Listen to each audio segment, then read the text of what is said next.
Welcome, welcome, welcome. How do we move through big life changes? Like, for instance, divorce, the birth of a child, when our kids move out from our home, like my daughter just did last Friday, when we no longer have a diagnosis that we might have had for years. How do we move through menopause? There are so many stages in our life that changes who we are in the world, that changes our life. And yet we don't really have rituals for all of them in our Western society. We have some of them. We have marriage, we have christening, we have burials, but there are so many other important big life changes that occur in our life that deserve attention, that deserve some form of ritual, some form of ceremony. Because what happens when we do that?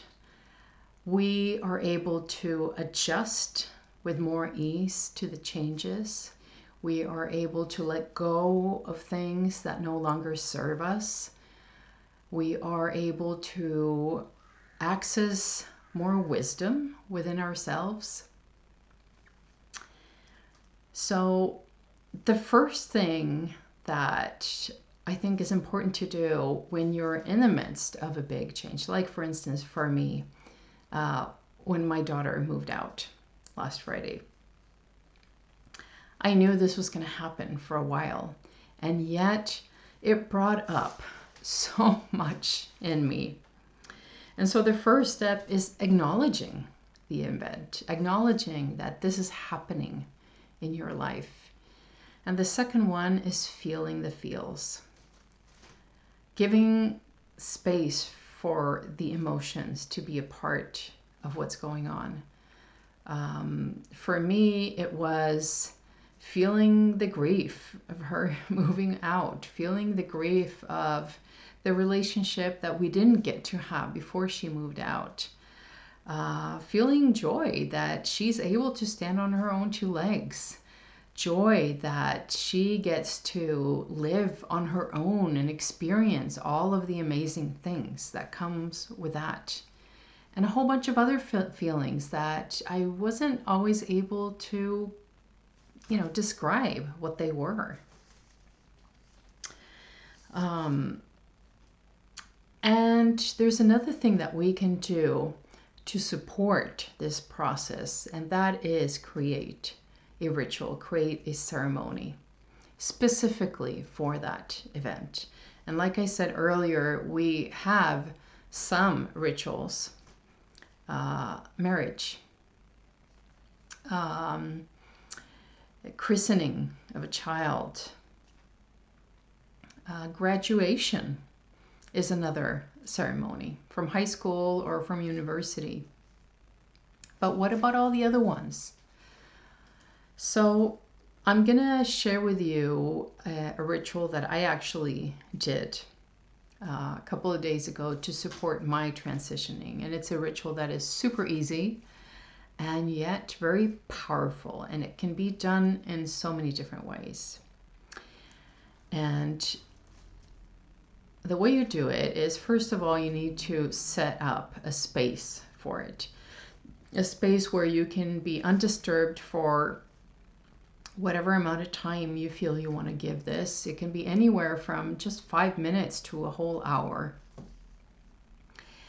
And then you're going to draw a line on the floor. And this line can be with a piece of string, it can be with flowers, it can be an imaginary line, whatever works for you, whatever feels good to you.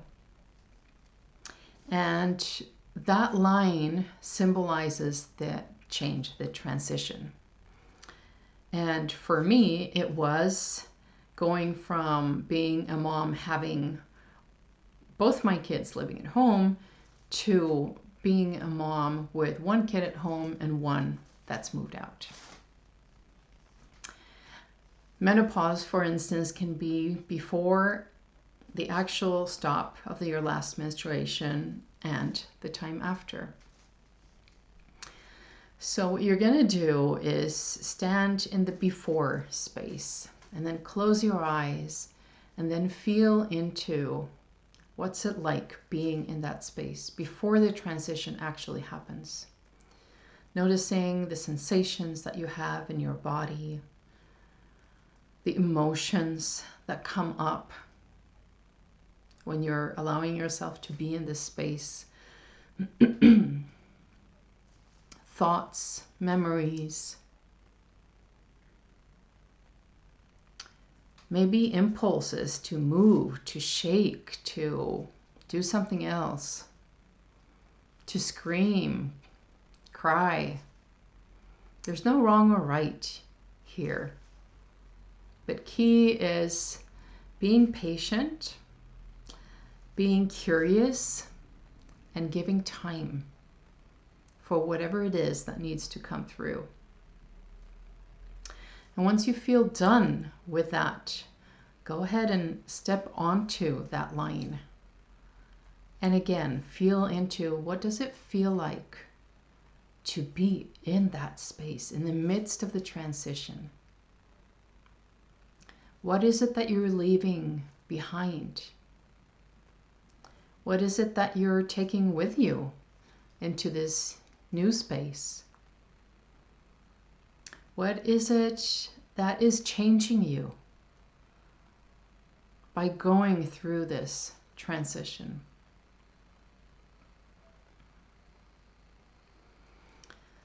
And when you feel that you're done here, move ahead and move into the space in front that symbolizes having gone through the transition. And for me, it was having my daughter settled in her new home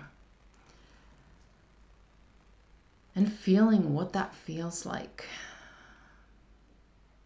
And here again, feeling all the feels, allowing for anything that comes up to come up.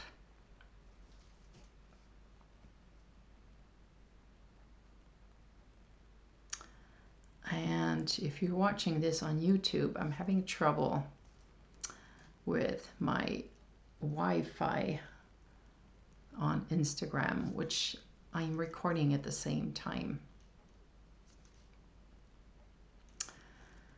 Okay, so this is what technology does. And welcome back. I think I'm back on Instagram. There was a pause there because I'm sorry. There's something weird going on with my Wi-Fi. So we're in this place that is the new space. We've gone through the transmission, the transformation, the transition. And again, feel the feels. Feel what it feels like. Who are you? Who are you becoming in this new space? And if you want to, you can journal afterwards. You can journal and write whatever comes up. Answer the questions. What am I leaving behind? Who am I becoming?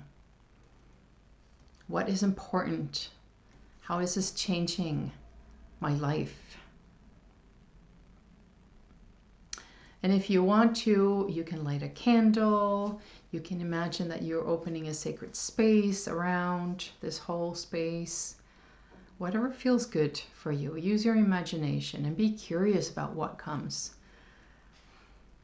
Okay, so when I did this around my daughter moving out, it was very powerful, and it was really important to me to support myself in feeling all the emotions that were coming up, and also realizing that this is something that's going to take time for me to move through, that it's not something that happens from one day to the next. It's not like the move itself that happens in 2 days. There are things that are going to keep changing in me. There are things that are going to keep coming up to the surface. So I hope this was useful, and I'm curious about what transition might have happened in your life. Maybe you're going through a transition right now. Maybe there's one waiting for you. Let me know in the comments or send me a DM. And I will see you, I think, in 2 weeks, because I'm going on vacation again for a couple weeks. So take really good care of yourself, and I'm wishing you a beautiful rest of your day.